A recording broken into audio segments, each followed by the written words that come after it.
വീട്ടിൽ അവിലിരിപ്പുണ്ടെങ്കിലുണ്ടല്ലോ ഇതുപോലെ ഒന്ന് ഉണ്ടാക്കി നോക്കിക്കോളൂ കേട്ടോ. കുട്ടികൾ സ്കൂളിട്ട് വരുമ്പോഴും അതുപോലെ വൈകുന്നേരത്തെ ചായക്കും ഒക്കെ അടിപൊളി ടേസ്റ്റാണ്. അപ്പോൾ നമുക്കിത് എങ്ങനെ ഉണ്ടാക്കാമെന്ന് നോക്കിയാലോ.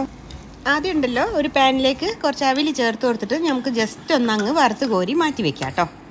ഇനി നമുക്കൊരു പാനിലേക്ക് ഒരു ടേബിൾ സ്പൂണോളം നെയ്യ് ചേർത്ത് കൊടുത്തതിന് ശേഷം ഉണ്ടല്ലോ അതിലേക്ക് തേങ്ങാക്കൊത്ത അരിഞ്ഞത് ചേർത്ത് കൊടുക്കാം. അത് ഏകദേശം ഒന്നങ്ങ് മൂത്ത് വരുമ്പോൾ അതിലേക്ക് കാഷ്യും അതുപോലെ തന്നെ കിസ്മിസും കൂടി ചേർത്ത് കൊടുത്ത് ഒന്നങ്ങ് മൂപ്പിച്ചെടുക്കാം കേട്ടോ. അതിൻ്റെ കൂടെ തന്നെ നമുക്ക് കുറച്ച് തേങ്ങയും കൂടി ചേർത്ത് കൊടുക്കാം. ആ തേങ്ങയിലോട്ട് കുറച്ച് പൊട്ടുകടയിലേക്ക് കൂടെ ചേർത്ത് കൊടുക്കാം. എല്ലാം കൂടി നന്നായിട്ട് ഒന്നങ്ങ് വറുത്തെടുക്കണം. കാരണം എന്താണെന്ന് വെച്ചാൽ നമ്മൾ ഈ ഒരു അവിൽ വിളയിച്ചത് കുറച്ച് ദിവസമൊക്കെ ഇരിക്കും. അപ്പോൾ അതിലൊക്കെ ഉള്ള വെള്ളമൊക്കെ ഒന്ന് വറ്റി വരുന്നവരെ ജസ്റ്റ് ഒന്നങ്ങ് നമ്മൾ മീഡിയം ഫ്ലെയിമിൽ വെച്ചിട്ട് ഒന്ന് ഇളക്കി കൊടുക്കണം കേട്ടോ.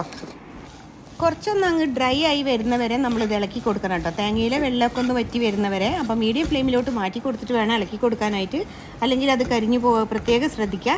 ഇപ്പോൾ ദാ നന്നായിട്ട് തന്നെ ഡ്രൈ ആയിട്ട് വന്നിട്ടുണ്ട്. ഈ ഒരു സമയത്ത് ഞാൻ ഇതിലേക്ക് മെൽറ്റ് ചെയ്തെടുത്തിട്ടുള്ള ശർക്കരയുടെ വെള്ളം കൂടി ചേർത്ത് കൊടുക്കുന്നുണ്ട് കേട്ടോ. എന്നിട്ട് എല്ലാം കൂടി നന്നായിട്ട് ഒരു മിനിറ്റോളം ഒന്നങ്ങ് യോജിപ്പിച്ചെടുക്കാം. അതിനുശേഷം നമ്മൾ വറുത്ത് മാറ്റി വെച്ചിരിക്കുന്ന നമ്മുടെ അവിലും കൂടെ ഇതിലേക്ക് അങ്ങ് മിക്സ് ചെയ്ത് കൊടുക്കാം. ഇനി ഒരു മീഡിയം ഫ്ലെയിമിൽ ഇട്ടിട്ട് ഒരു 5 മിനിറ്റോളം ഇതെല്ലാം കൂടി ഒന്നങ്ങ് മിക്സ് ചെയ്തെടുക്കാം. ഇനി എല്ലാം കൂടെ ഒരു 4-5 മിനിറ്റോളം ഇതുപോലെ ഒന്നങ്ങ് ഇളക്കി യോജിപ്പിച്ചുകൊണ്ടേ ഇരിക്കുക. അപ്പോഴത്തേക്കും എല്ലാം ഒന്നങ്ങ് മിക്സായി കിട്ടും. അതുപോലെ തന്നെ ഒന്നങ്ങ് ഡ്രൈ ആയിട്ട് വരികയും ചെയ്യും കേട്ടോ. ഇത്രയേ ഉള്ളൂ. അപ്പോൾ എളുപ്പമല്ലേ ഉണ്ടാക്കിയെടുക്കാനായിട്ട്. ഇത് എത്ര ദിവസം വേണമെങ്കിലും പുറത്ത് തന്നെ കേടാവാതെ ഇരിക്കുകയും ചെയ്യും കേട്ടോ. എല്ലാവരും ഒന്ന് ട്രൈ ചെയ്ത് നോക്കുക. വീഡിയോ ഇഷ്ടമായിട്ടുണ്ടെങ്കിൽ ലൈക്ക് ചെയ്യാനും ചാനൽ ഒന്ന് സപ്പോർട്ട് ചെയ്യാനും അതുപോലെ തന്നെ നിങ്ങളുടെ അഭിപ്രായങ്ങൾ അറിയിക്കാനും മറന്നു പോകരുത്. പുതിയ വീഡിയോയുമായി നമുക്ക് പെട്ടെന്ന് തന്നെ കാണാം. Take care. Thank you for watching.